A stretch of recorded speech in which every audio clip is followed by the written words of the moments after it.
I want to talk to you about culture. I've already had this conversation with Madison, so this actually helps. Now, culture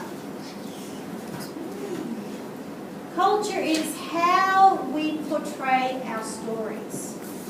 Now, back when I was a kid, in the 1980s, our culture wasn't as inclusive as it is now. So when we looked at stories that explored the other, it was always the other who was not. So, it would be, Aboriginals, or actually I'll go with the love story because that's the easiest way. At the moment, there are a lot of movies and there's a lot of television shows and there are a lot of books on the market about having a relationship with someone who is supernaturally inclined. So you have relationships with werewolves, you have relationships with vampires, you have relationships with angels or angel hunters or something. The other person is so beyond what we are. Sure. Okay? You have the movies like, you've got television shows like The Vampire Diaries, the originals. You have Twilight. Twilight didn't start it, but it became probably the most well-known. We have, of course, all of our alien movies like people falling in love with aliens has been around for ages.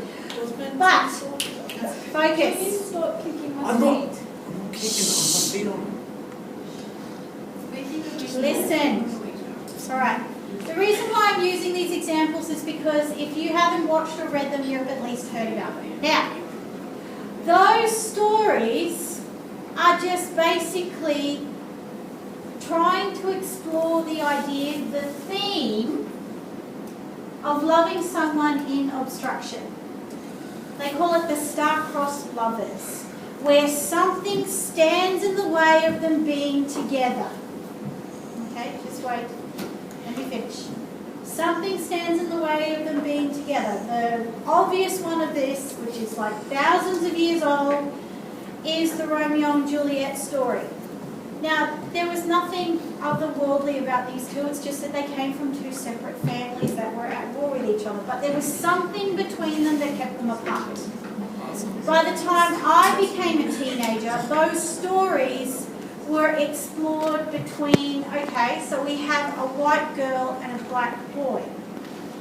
How do they have a relationship? Or you have two different cultures.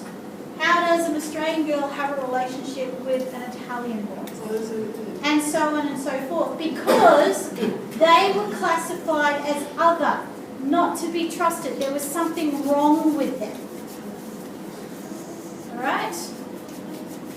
But our modern society is very inclusive now. We don't have a problem with cultural, we don't have a problem with what side of the tracks you are, so you're rich and he's poor, who cares? That's not the issue anymore. So, the theme of star-crossed lovers still needs to be explored by writers today. They still want to explore this idea of how do two people survive and love each other when there is something in the way. But because our culture is like, well, it's okay, so he's got darker skin than you, who cares? So he's from a different country than you. Whoop-de-doo. Learn his language, you'll be fine. Our culture, our world culture is very, very inclusive. So authors have gone to the other to find those stories. So now we have relationships with vampires, or relationships with werewolves, or we find relationships with zombies. Warm bodies. Thank you. Warm bodies, young girl. Zombie boy, he's dead. Yes, he's dead. Mind you, if you're a vampire, you're dead too. So, the movie Underworld. I do not like horror films. I do not like extensive blood and gore, but I have to say that the movie Underworld is excellent. It is just basically Romeo and Juliet with vampires and werewolves. Oh, that's nice. That's all it is. That is all it is, and it's an excellent war film as well. Okay? That's right. These stories, listen. Shh. That's a theme star-crossed lovers, that's the theme that gets explored. Okay? And how they do it. So what's the theme that's getting explored in this film? And how does the culture of the time deal with it? Like, trust me, if you took one of these vampire books and everything else and took them back to the 70s, they'd be all like, what are you on? Or they would do what they do with science fiction. You see, this is what science fiction does all the time. Science fiction generally is used to interpret what we're currently doing in culture now, but instead of exploring it by looking at what's actually really happening, they translate it onto alien cultures. I don't know, how many of you guys have heard the movie District 9? Yeah. Okay, District 9 is not asylum seekers, it's how do we treat people who are in detention centres. The aliens come, they ask for sanctuary, we stick them in a detention centre, they start living in slums. And then what happens to them? Because that's actually what happens. That's the reason why they went to Africa to film it, because they actually had slums there they could use. We treat people like this. It's okay to treat aliens like that, but when you start sympathising with the aliens, then you have to start thinking, hang on a minute, we treat humans like this. How is that right? So it gets you thinking. Elysium, some of you use that as one of your examples of a dystopian society. Thank you, Erin.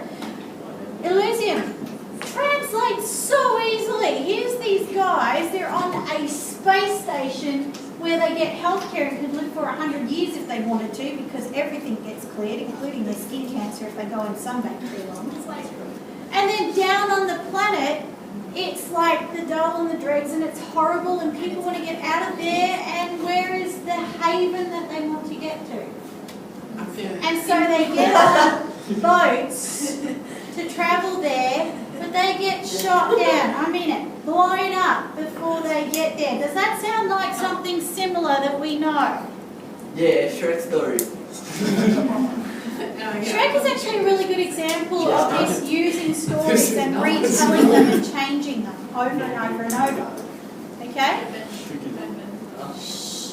But Elysium is just a translation of the story of how we treat asylum seekers.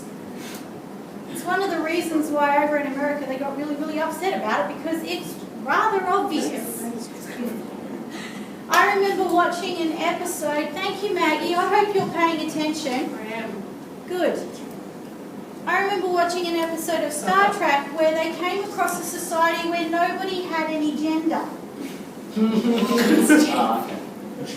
genderless. Apparently their society had evolved so they had no gender, but some of them were in the underground and they would say, I ascribe myself male or I ascribe myself female, but they were not given the freedom to be who they thought that they would be. When you watch it nowadays, it translates very easily into how we treat our same-sex and gay people. Or the people who are one gender but they think that they are another. Yeah. So when you watch these episodes, they speak about something that's actually happening now, but they just translate it into another time period and another situation to make you think about it differently. One of the original episodes of Star Trek, again, because they started doing first interracial kiss on television, happened on Star Trek, where you had a white man and a black woman kiss, like they were forcing it. And that was horrifying for the 1960s. Now we're like, what's the big whoop? Big deal. Okay? So, your culture, our culture, actually has something to say about the stories that we tell. There was the episode I wanted to talk to you about. So you had two cultures living on the same planet. They were black and white.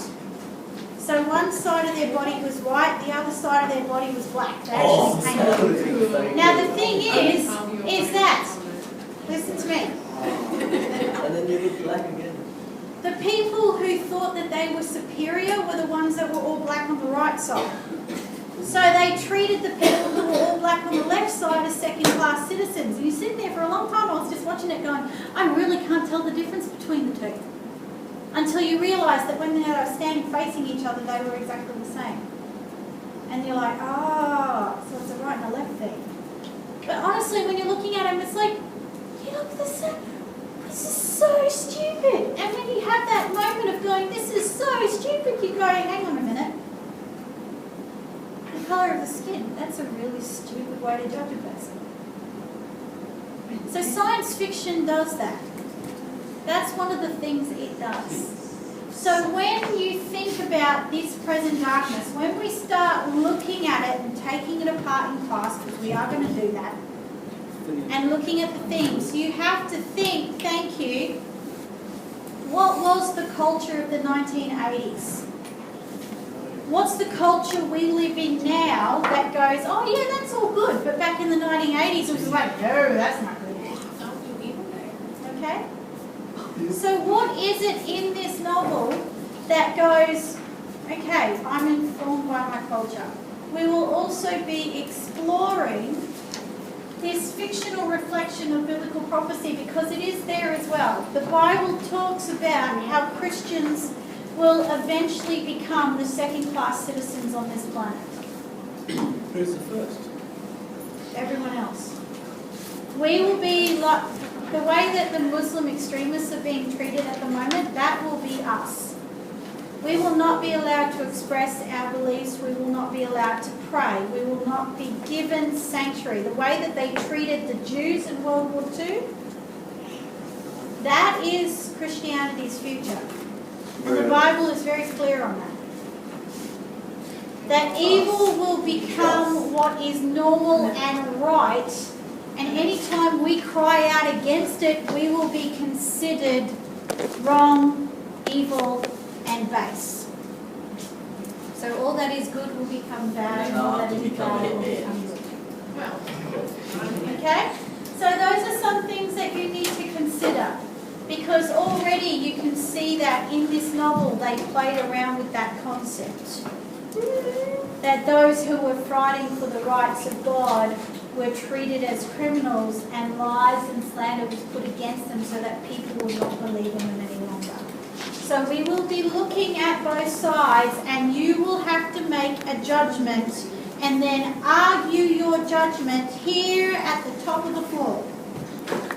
All right, thank you very much for listening. You may go.